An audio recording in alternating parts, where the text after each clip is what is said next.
বড় বড় জাহাজ এবং বাসের পুরানো লোহার যন্ত্রাংশ পুড়িয়ে তৈরি করা হচ্ছে টিউবওয়েল। দর্শক, আজকে দেখাবো কিভাবে লোহার যন্ত্রাংশ পুড়িয়ে টিউবওয়েল তৈরি করা হয়। তো চলুন দর্শক, কিভাবে কোন কোন প্রসেস অবলম্বন করে একটি টিউবওয়েল মেক করা হয় সেই প্রসেসটি আজকে দেখাবো। এর জন্য প্রথমে বিভিন্ন ধরনের লোহার যন্ত্রাংশ বাস ট্রাক থেকে কালেক্ট করা হয় এবং সেগুলোকে পোড়ানো হয়। দেখুন, এখান থেকে কিন্তু পোড়ানোর জন্য বিভিন্ন যন্ত্রাংশগুলো লোহার চুল্লিতে দিয়ে দিচ্ছে। লোহার চুল্লিতে দেওয়ার পরে কিছুক্ষণ এটাকে পোড়ানোর পরে কিন্তু তৈরি হয়ে যায় লাভা বা লোহার তরল। এই তরলের মাধ্যমে কিন্তু তৈরি হবে আপনার টিউবওয়েল। তো এই তরলকে প্রথমে একটি পাত্রে কালেক্ট করা হয় এবং কালেক্ট করার পরে এই গলিত লাভাকে নিয়ে যাওয়া হয় একটি খাঁচের ভিতরে।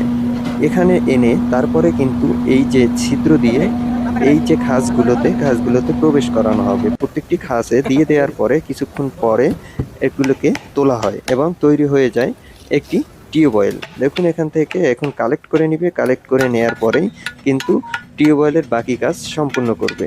বাকি যে অতিরিক্ত অংশগুলো আছে সেগুলোকে এখান থেকে রিমুভ করে এখন একটি হাতল লাগানো হবে। এই যে হাতলের কাজ করতেছে এবং হচ্ছে গিয়ে হাতলগুলো তৈরি করে তারপরে হচ্ছে কি প্রপার ওয়েতে কিন্তু এটাকে টিউবওয়েলের সাথে সেট করে দেওয়া হবে। তো এটাকে এখন সেট করা হবে সম্পূর্ণরূপে। তো আপনারা দেখতে থাকুন। দেখুন, আপনার যে টিউবওয়েল একটার সাথে আরেকটা জোড়া দিব সেজন্য নাটের ব্যবস্থা করে দিচ্ছে এবং এখন এই পর্যায়ে রং করা হবে। রং করার পরে কিন্তু পুরোপুরি টিউবওয়েলটি রেডি হয়ে যাবে।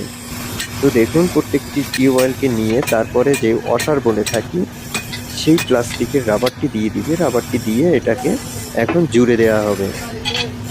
তো এখানে কিন্তু অনেক কর্মী কাজ করে এবং প্রত্যেকটি পার্টিশনে কিন্তু এক এক কর্মী এক এক ধরনের কাজ করে থাকে এবং পর্যায়ক্রমে প্রত্যেকটি স্তর পাড়ি দেওয়ার পরে তারপরে তৈরি হয়ে যায় একটি টিউবওয়েল।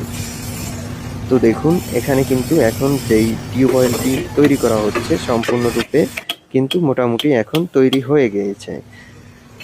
অসারটি লাগিয়ে দেওয়ার পরে তারপরে উপর থেকে হাতলগুলো লাগানো হবে। এখন হাতলের নাটগুলো আটকে দেওয়া হচ্ছে। হাতলের নাটগুলো আটকে দেওয়ার পরে লোহার হাতলটি উপর থেকে লাগানোর পরেই কিন্তু তৈরি হয়ে যাবে একটি টিউবওয়েল। তারপরে কিন্তু গভীর মাটির নিচে পাইপ দেওয়ার মাধ্যমে আমরা এই টিউবওয়েল থেকে পানি উত্তোলন করতে পারবো।